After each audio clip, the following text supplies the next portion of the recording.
there was confrontation between the assailant and Doe B.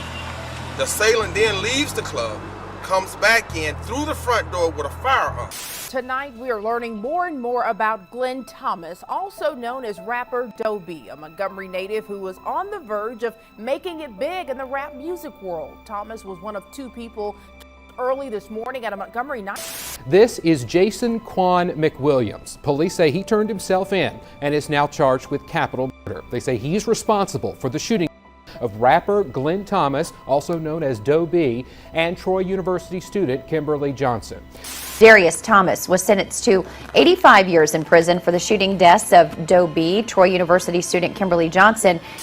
The niggas that's in the video was the ones that killed him? You know what I'm saying? Yeah.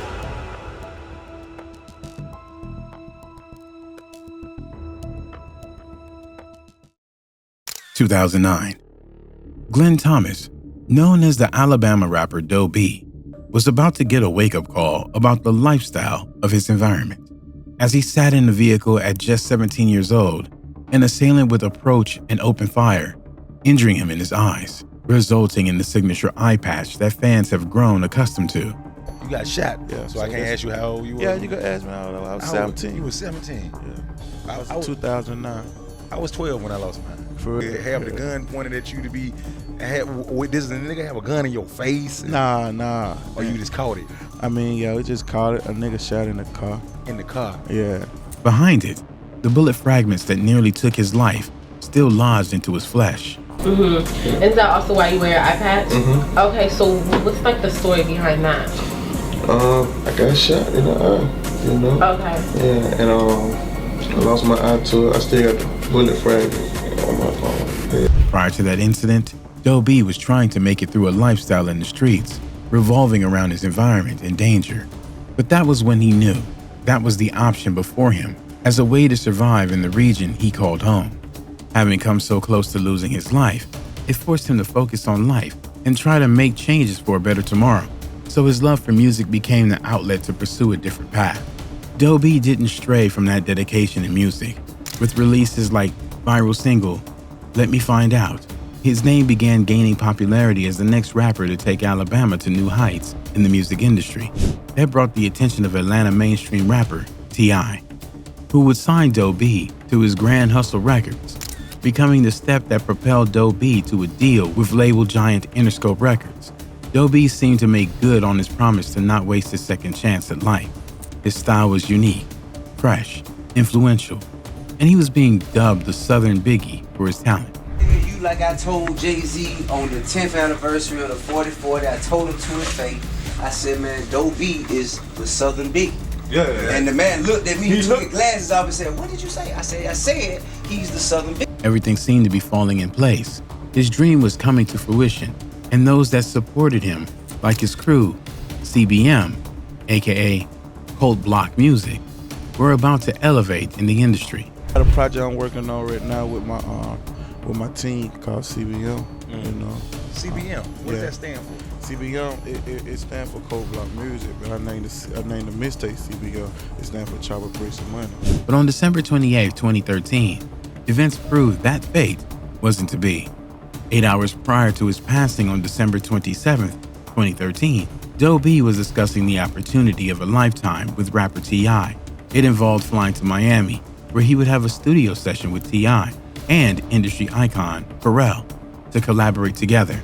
It was already agreed for Doe B to get on the flight and come to Miami, but that phone conversation would be the last time T.I. heard his voice, much less see the rising Alabama rapper. According to Alabama legendary hip-hop duo Dirty Boys, Doe B would have been in Miami sooner that day, but he had a big heart and always showed love to those in the city. So he stayed back to attend a birthday party for a girl by the name of Kim. Two people Doe B died with was a girl named Kim, which is the girl. He went to see her before he left to go out of town. And the only reason he didn't go out of town was because he wanted to show some real love to her. Doe B had no idea that after enduring through the rough lifestyle he had and finally seeing his way to success, that his life would be lost that night. But that was exactly what was awaiting him in the hours to come.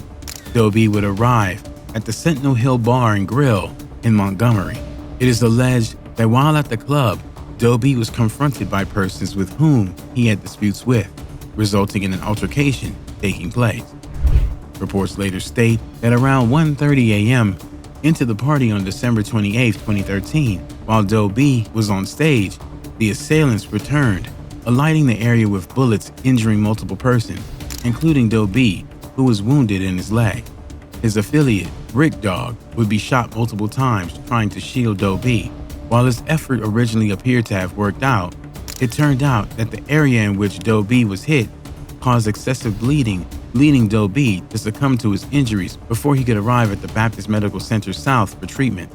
It was a sad day for Alabama, but as more details emerged, the atmosphere was filled with even more grief. Kim, the girl whose birthday party Doe B stayed back to perform in, was known by her full name as Kimberly Johnson, and she was also wounded in the gunfire and succumbed to her injuries, while 6 others were wounded but still alive. Family members would reveal Kimberly Johnson was at the Centinela Hill Bar and Grill that Saturday celebrating her 21st birthday. Johnson, a junior at Troy University, just turned 21 years old with the dream to become a social worker. She was home for the holidays, and the night was meant to be a memorable celebration, but turned into a tragedy that cost her her life. On her Instagram page, Kimberly would post the moment she was accepted into the social work program for spring 2014, right along the lines of her dreams.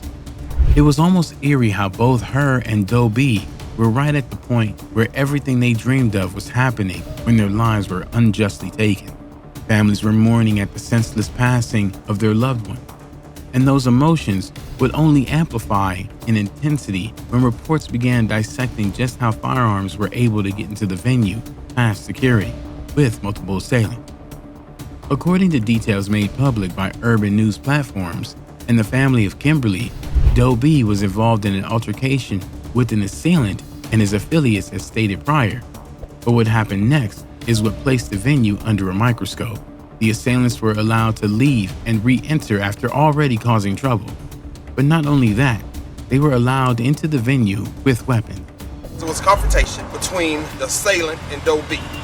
The assailant then leaves the club, comes back in through the front door with a firearm. Unbeknownst to Doe B, he was on stage performing and called Kimberly to the stage to wish her a happy birthday. Her family stated that she didn't know Doe B personally, so this was probably just him trying to appreciate the birthday girl. It was then the attack ensued. Witnesses recalled Darius Thomas and his affiliates throwing gang signs and yelling local gang sets, Southside, 4-way, and expletives against Doe B. Darius Thomas and Doe B allegedly soon ended up face to face, and reports claimed Doe B allegedly shoved Darius Thomas in the face. Darius Thomas then raised his arm to knock his hand away, and a bottle went flying.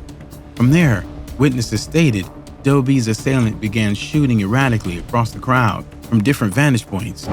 With Kimberly then on stage beside Doe B, she became collateral damage as shots fired towards him because the assailants simply walked back out the direction they came. With the club now under scrutiny, investigations revealed shocking details about the club's past issues. The establishment was no stranger to these kinds of situations. The club was formerly known as the Rose Super Club and had incidents including robberies, shootings, and even persons losing their lives there over the years, making it a hot spot in the community. And the bar has a history of violent events that dates back years. In 2006, 3 people were shot outside the nightclub. Then in 2007, a man was shot in Cleveland again on New Year's Day, and an apparent robbery in 2008. In 2009, a man was found shot in a vehicle outside the club, and then in 2011, another man was shot.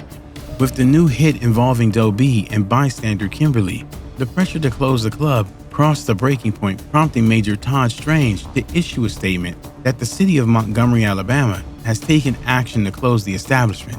With the combined assistance of Montgomery City Council President Charles Jenwright and Department of Public Safety Director Chris Murphy, along with Kimberly's mother's dedication to having the club closed down, the pressure was increased.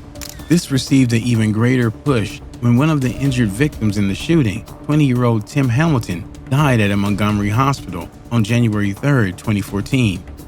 The families of the victims would file multiple lawsuits against the club, With everything weighing down on the club owner, they eventually had no choice but to close the establishment, leaving the building an abandoned shell of its former self, hopefully never to be returned to its glory days by new owners down the line.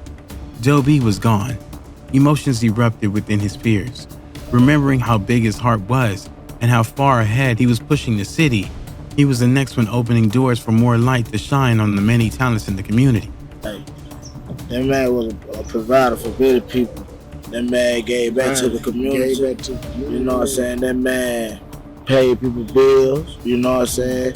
He was God-fearing. You know what I'm saying? He was a good nigga. You know what I'm saying? Hard gold. You know what I'm saying? You don't find too many niggas like that, man, because the street cold, man. That hole they were feeling was about to grow even wider when his assailants were apprehended. 3 men were indicted on the charges and assault charges in connection with the shooting that took the life of Doe B. Darius Thomas, 28, of Montgomery, was indicted on August 2016 on the charges of 2 counts, recklessness, and 3 counts of first-degree assault. He was being held without bond. Jason McWilliams, 27, who also wears an eye patch like Doe B, was indicted on the charges of recklessness and 3 counts of a first-degree hit. Reports state that both Thomas and McWilliams were initially arrested and charged with his passing within days of December 28, 2013 shooting. McWilliams was rearrested on September 2nd and held on $200,000 bond. He was previously charged with 2 counts, but a grand jury opted to indict him on 1 count of recklessness and 3 counts of first-degree assault. The last assailant, Boris Mock, 24, was indicted in August 2016 on the charges of recklessness and 3 counts of first-degree assault and placed on a $200,000 bond. The alleged assailants were apprehended, but the one thing that hurt many, finding out who they were, was realizing that one of the guys was Doe B's own affiliate. Darius Thomas could be seen in the music video for his hit track, Let Me Find Out. It's a sad reality that within that lifestyle, it's oftentimes hard to find people you can trust, and Doe B's hit was a classic example. His friends, needless to say, felt the betrayal in their chest. Yeah, it was a big misunderstanding. I know y'all heard the story that one of the dudes was his partner. Yeah. You know what I'm saying? So he come from him being his partner, so that hit close to home, you know what I'm saying, with the whole word, like, damn, the niggas that's in the video was the ones that killed him? Darius Thomas would receive a sentence of 85 years for the 3 persons who lost their lives in January 2018.